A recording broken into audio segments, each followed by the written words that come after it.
said here a second ago, stands for minimum viable product. So let's kind of look at what the MVP concept is really about. So Eric Ries, who was the creator of the lean startup, he coined the term.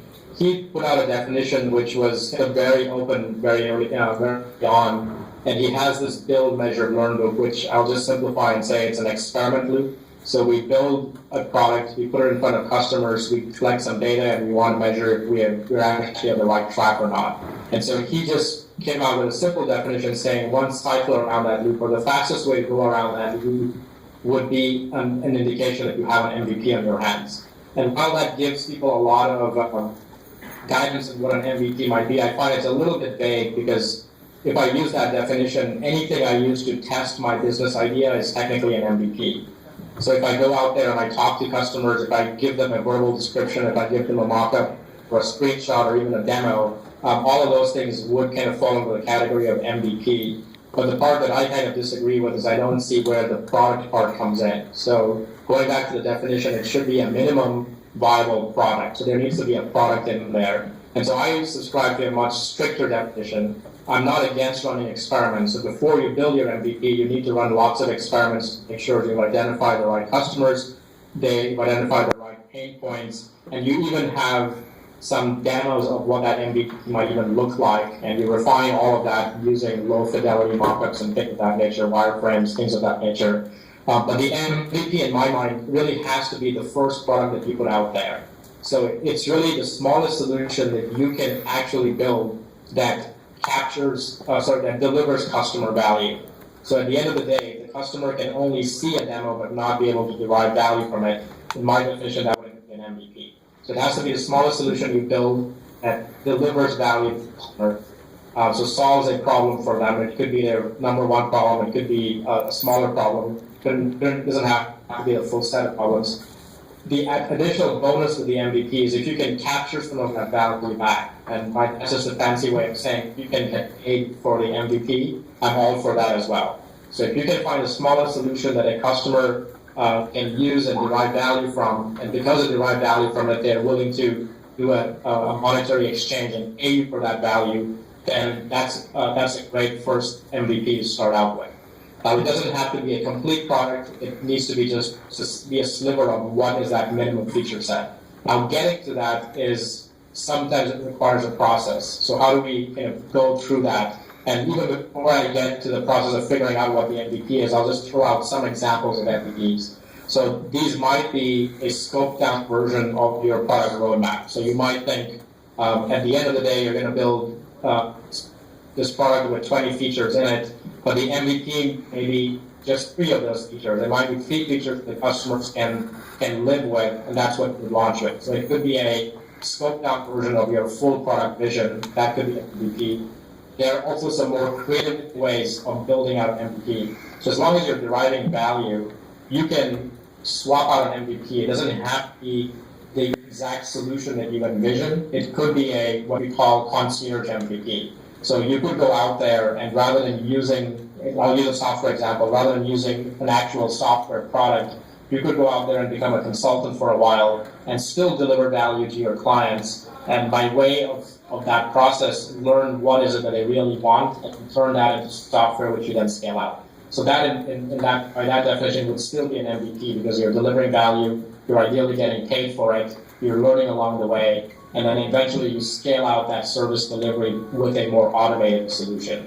And that was a software example. You can do the same thing with hardware. You can come up with different concierge type models there. So that's a concierge MVP model. There's another kind of an MVP, which is we call the Wizard of Oz MVP. And what that is really about is really taking parts of the system to where you still deliver value, but maybe you don't quite do things as you would at scale. So this might be a case where somebody might, it's almost like looking at your product as a black box. So somebody might request information from you, maybe they want to make travel arrangements, and in your final vision, you're going to have this algorithmic way of going and determining that. But rather than building all of that out, because that's going to take time, you actually hire people on the back end. That's where the Wizard of Oz curtain comes in, and they're doing all the legwork. But the customer doesn't know that, and there's a little delay in them getting the results. but they get results, they're happy with the results. And what that still teaches you is it still validates, it still creates this conversation with customers where you can test problems, where you can test possible solutions. More importantly, you're testing aspects of those solutions. It may not be scalable, but that's kind of a latter stage concern. Those are things you would come and revisit.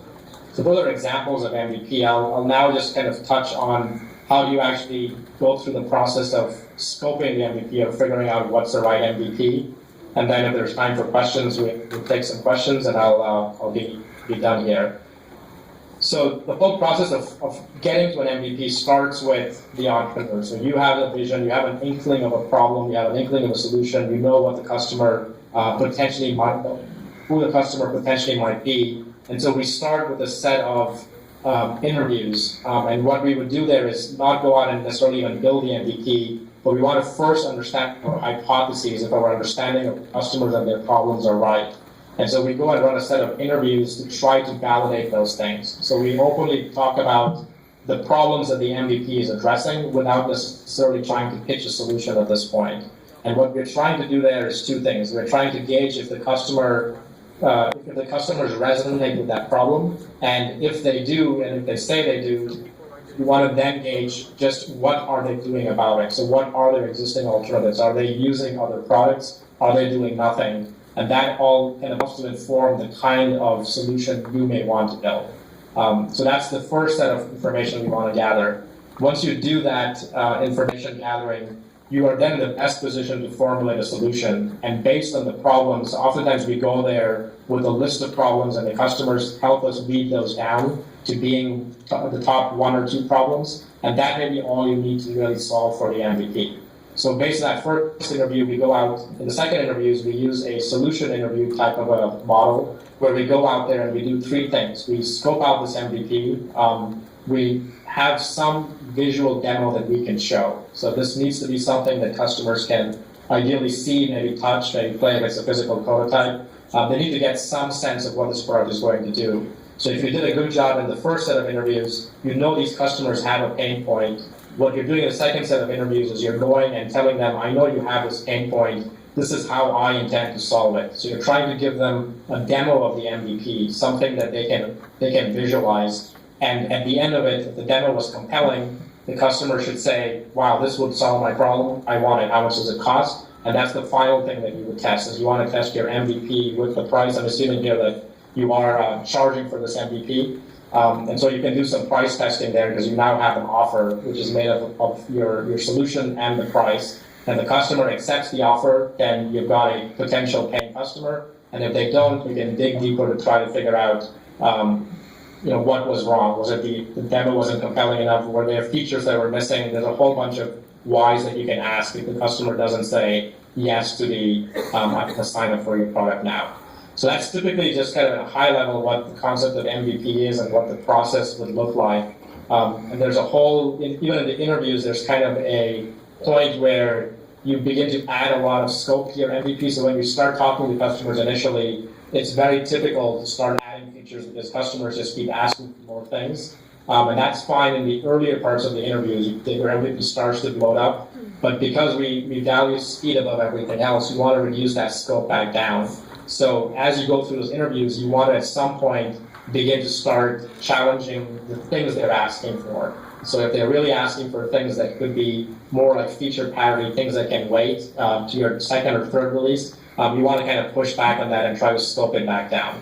So I'll just finish up with kind of one of the examples there, which is people don't think of Apple as a lean startup, but I would almost use the iPhone, the first version of the iPhone, as an example of an MVP.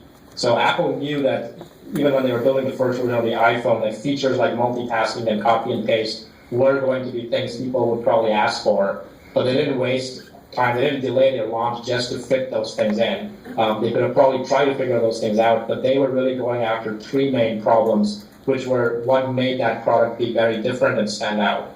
And those three things were bundling together an iPod, an iPhone, or a phone, and a browser all in one device. And that's what they were really going for. They wanted to create a nice package where rather than carrying three separate devices, you carried one device and got this very beautiful, compelling user experience. And that's all that mattered. And so when the product came out, lots of naysayers complained that it was missing out on a lot of basic features, but that in many ways was by design. They cut the scope down so they could put this product out and have no distractions. And once that product was out there, they knew they'd have permission then to go and do things like cut and paste and multitasking.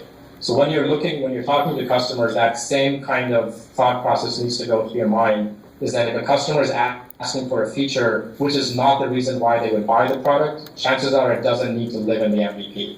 So unless it's a feature that they really need, or maybe sometimes features get pulled in because they need some integration. Oftentimes in the enterprise world, your product has to integrate with other systems like, say, Salesforce. In that case, that integration might become a core feature that even though it's not core to your product, it's required in the MVP.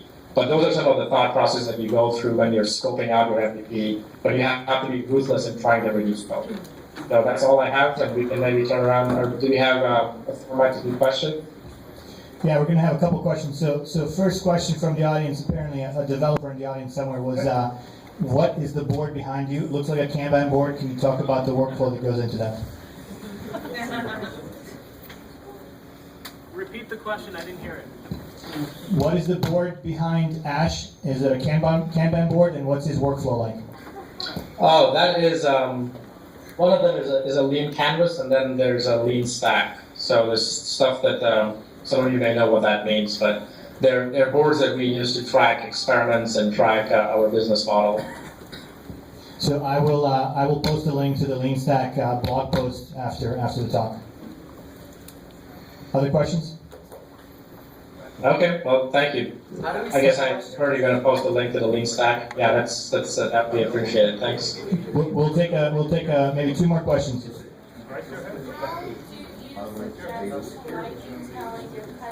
Okay, so it seems like we have time for two more questions. That, in your first rollout, you're not going to do that, but you don't want to tell them, shut them down, Great question. So the first question is, if a customer is asking for a specific feature that you don't intend to have in your MVP or your first rollout, how do you politely tell them that? Instead, so they don't feel like you're shutting them down. Sure. So if I heard the question correctly, it's if a person asks for a feature but it's not part of the MVP from your perspective, how do you politely turn it down?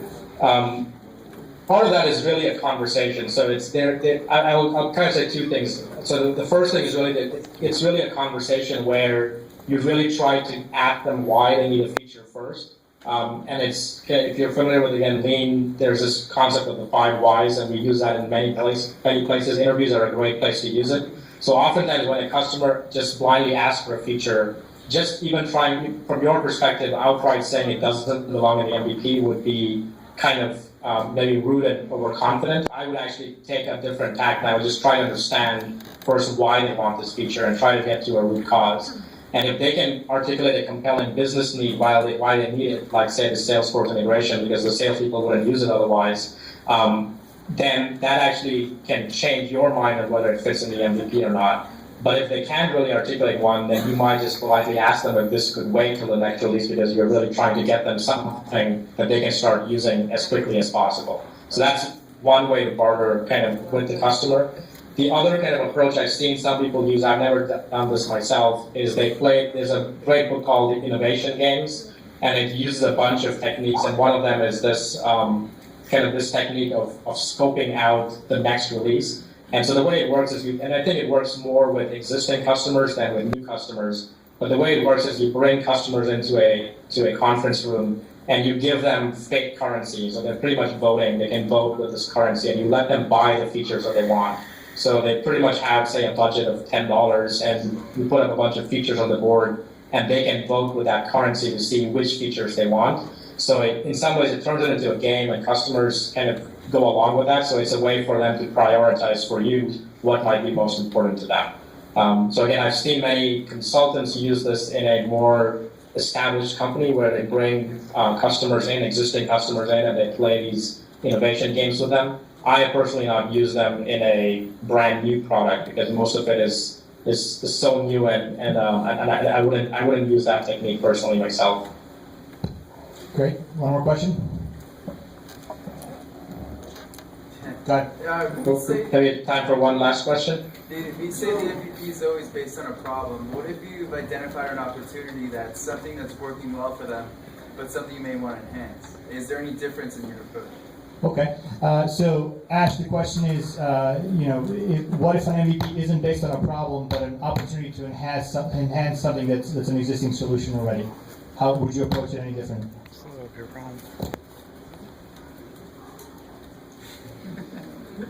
So what if the MVP was not addressing a problem, but part of a solution to enhance an existing product? Sure, so if you have a multi-product scenario, and again, every product has a different goal, and maybe I'll just throw out a very concrete example. So if you look at HubSpot, for example, they have a core product, which is the one that they charge for. It's a $200 product. I think it starts at $200 and goes up from there. You have clients paying several $1,000s a month, so that's their flagship, that's their mainline product. But in addition to that, they build a lot of other products, things like Twitter Grader, Website Grader, and a whole bunch of other things.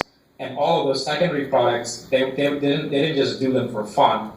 They're all there for a particular purpose. In their case, they are used to drive leads into their system. So you have to give an email address to be able to grade your website, and then they get your permission to then market to you. And many of those people then convert over to their bigger product. So it's kind of a sliver of what HubSpot, the entire suite, does for you, but it gives you a taste of what the company's about, and they provide value. So with those kinds of products, again, there is a very clear success metric, which in that case is driving leads for this mainline product. And there are similarly other things that you can have. So depending on your goal, many products can be used for different purposes. I've known, again, companies that have tried to build, that have been wanting to build, say, a new iPhone game an App Store game, but because they are trying out new gestures, they create some freebie apps that they put out there just to be able to test if people will engage with those kinds of behaviors. And if they do, that validates those assumptions for them, and then they roll them into the main product. So the goals of the products can all be different. It doesn't necessarily have to always be for a particular problem and to get paid and to actually build a whole business around the product. Products can be used in a multi-product scenario in those fashions. Great, Ash, thank you very much for your time.